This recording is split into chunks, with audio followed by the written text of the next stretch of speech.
자, 1일 합격 노트 문제 풀어보도록 하겠습니다. 1번 중요합니다. 민법 시험에도 나올 수 있습니다. 2021년 4월 29일 날 바뀌었습니다. 분묘기지권을 시효 취득하는 경우 지료 지급할 필요 없다 했는데 청구한 때부터 지급해야 되죠. 분묘기지권을 취득한 날로부터 지급하는 게 아닙니다. 지상권 성립한 때부터 지급해야 됩니다. 1번 X고요. 2번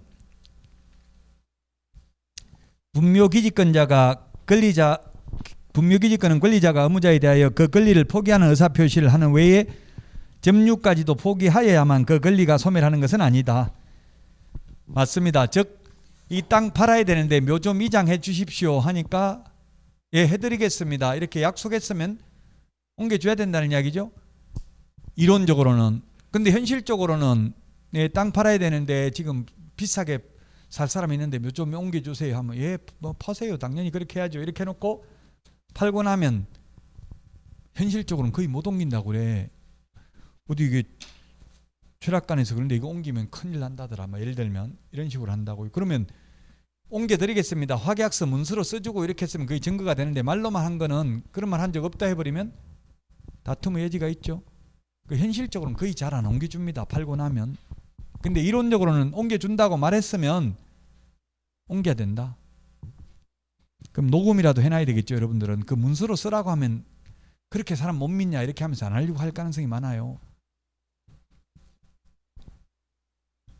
그래서 2번 옵니다. 3번은 매수인이 착오로 인접토지의 일부를 거의 토지에 속하는 것으로 믿고 점유하고 있다면 그 점유 방법이 분묘를 설치 관리하는 것이어도 자주점유에 해당된다. 자주점유라는 것은 자기가 주인이라고 생각하고 점유하는 게 자주점유. 타주점유는 타인이 주인이라고 생각하고 점유하는 게 타주점유입니다. 타주점유는 시효취득이 인정 안 되죠. 점유취득시효. 자기가 주인이라고 생각하고 점유해야 점유취득시효가 인정된다고요. 자, 그래서 이게 뭐냐 하면 만약에 땅이 1번지가 있고 2번지가 있는데 1번지를 사가지고 산을 샀으면 이게 산에 사실은 이게 경계가 명확하지 않고 어디가 내 땅인지 알지도 못해요. 그 자기 땅인 줄 알고 남의 땅에다가 이렇게 묘를 설치했다고요. 그래도 이거는 자주점유가 인정되기 때문에 이 남의 땅에 대한 토지 소유권을 시효 취득할 수 있다는 뜻입니다. 판례입니다. 판례는 그대로 이거 그대로 나오니까 시험에 나오면 판례는 글자를 바꿀 수가 없습니다. 그래서 3번은 맞습니다. 4번입니다. 분묘가 일시적으로나마 멸실되었다면 유골의 존재를 불문하고 분묘기지권은 소멸한다 했는데 일시적 멸실에 불과하여 원상회복이 가능하다면 분묘기지권은 소멸하지 않고 존속하고 있다고 보아야 합니다.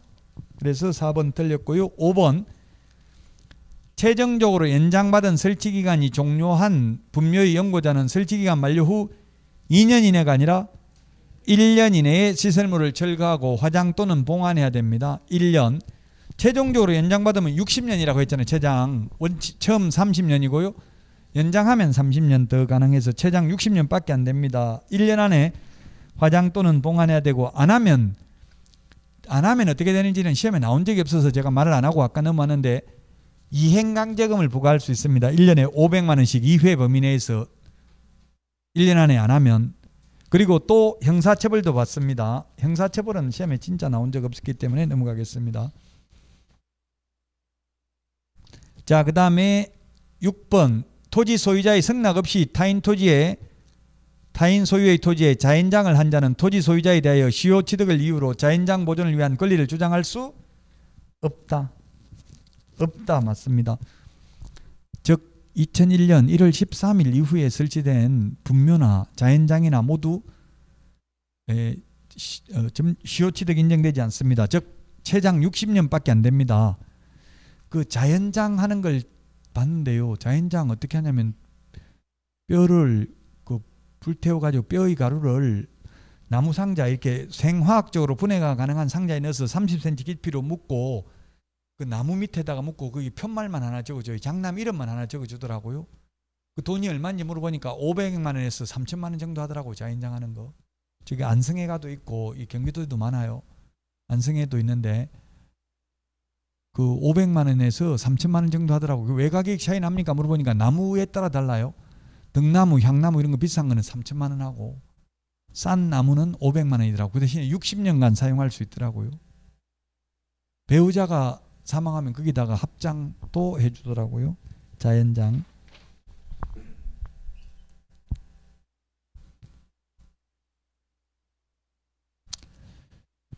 6번 맞고 7번 문중자연장지를 조성하려는 자는 시장 등의 허가를 받아야 된다.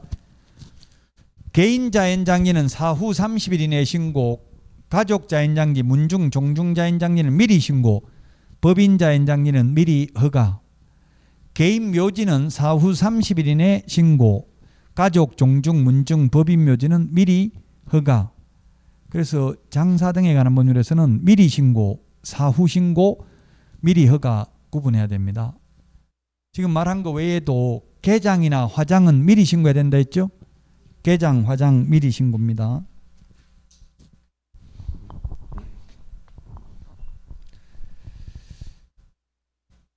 자, 그 다음에 8번입니다. 남편의 분묘 구역 내에 처의 분묘를 추가로 설치한 경우 추가 설치 후 30일 이내에 해당 묘지의 관할 시장 등에게 신고해야 된다. 묘지입니다. 표지가 아니고 묘지. 해당 묘지의 관할 시장 등에게 신고해야 된다. 네, 30일 이내 신고하면 됩니다. 우리 프린터 35번에 30일 정리되어 있습니다. 사후 신고입니다. 개인 묘지는. 부부도 이게 합장해도 개인 묘지입니다. 부부 둘이 합장하는 거는. 9번 분묘기지권은 분묘의 수호와 봉사에 필요한 범위에서 타인 토지를 사용할 수 있는 권리이다. 맞습니다. 그 구체적 범위는 개별적인 분묘를 보고 판단해야 된다. 그리고 분묘기지권은 10번 영구무한히 존속된다. 봉제사하고 관리하는 한 지상권의 최단기 존속기간의 법리가 적용된다 하면 X입니다. 영구무한히 존속되고요. 11번 개인묘지는 30제곱미터 이하, 가족묘지는 100제곱미터 이하, 종중묘지는 1000제곱미터 이하, 법인묘지는 10만 제곱미터 이상. 맞습니다. 개인 자연장지는 30제곱미터 미만, 가족 자연장지는 100제곱미터 미만입니다. 가족 묘지는 100제곱미터 이하인데 가족 자연장지는 100제곱미터 미만이라고요. 미만.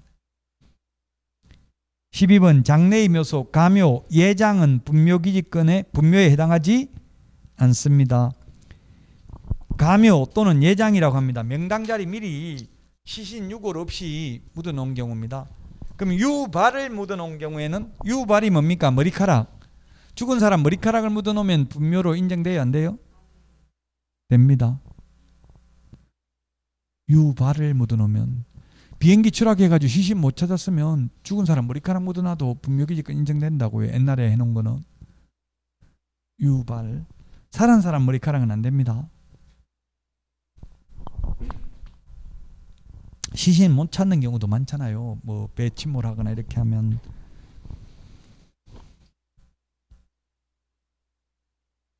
자, 그 다음에 13번 분묘의 특성상 타인의 승낙 없이 분묘를 설치한 경우에도 즉시 분묘기지권을 취득한다. 즉시가 아니고 몇 년 지나야 돼요?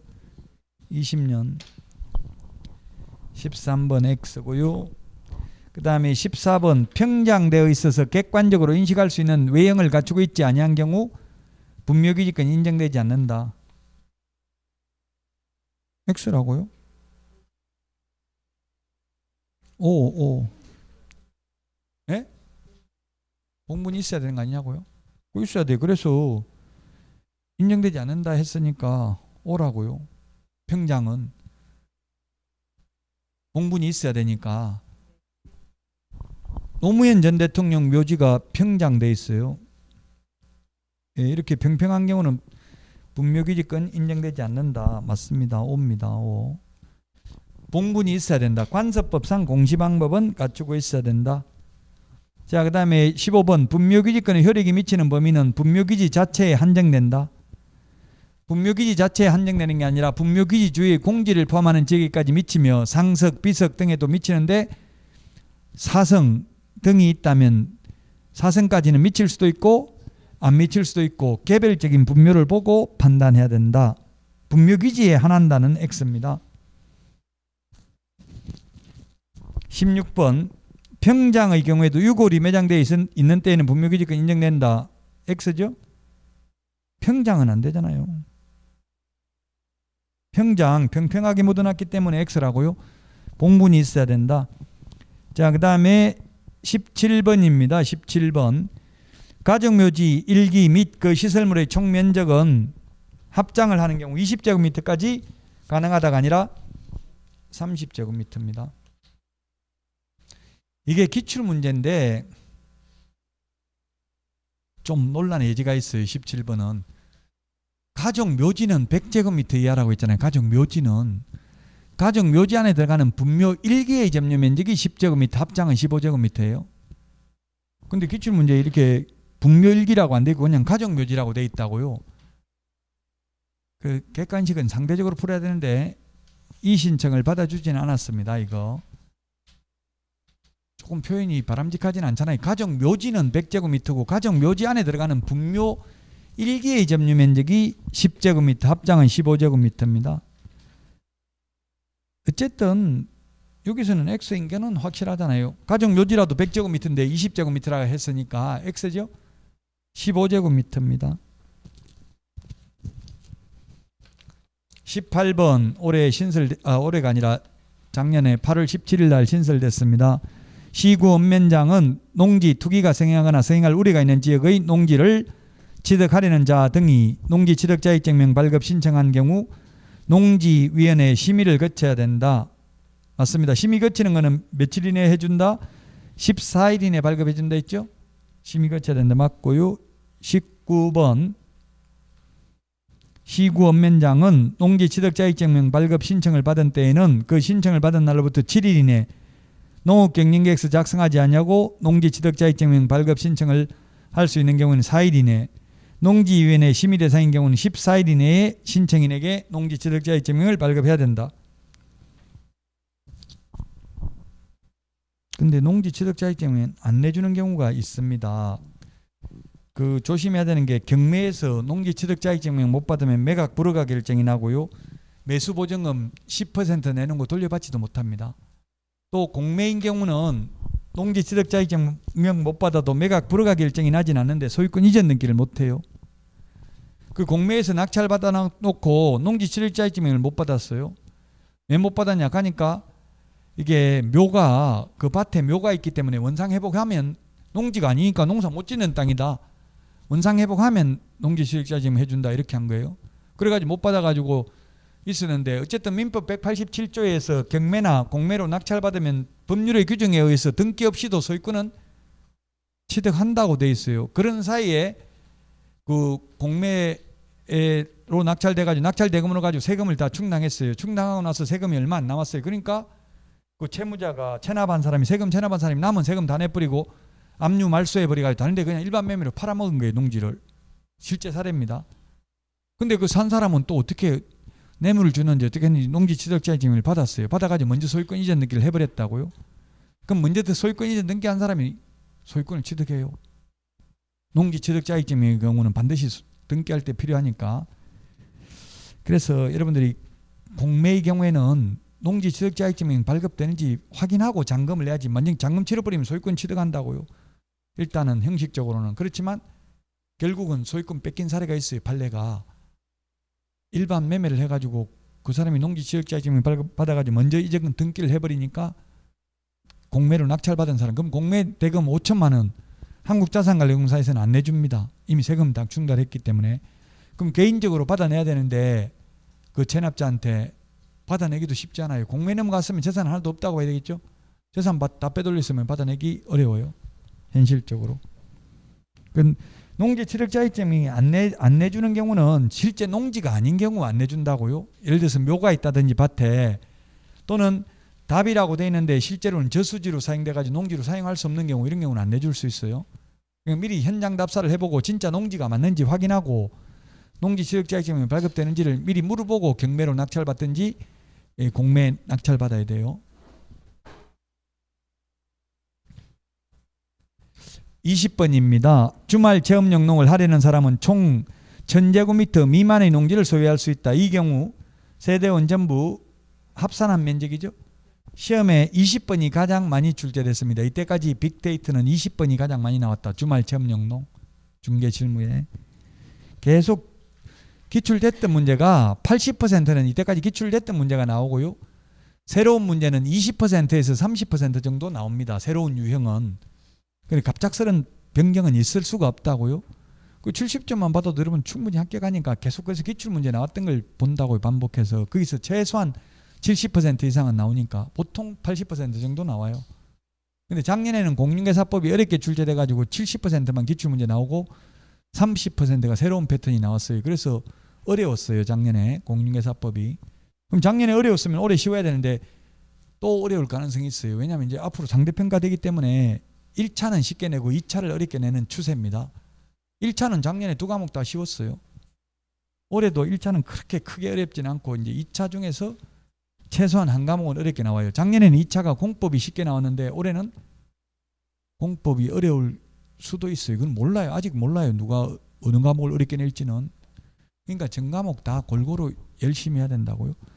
공인중개사법 100점 받고 공법 40점 받겠다. 이건 아주 위험한 발상이죠.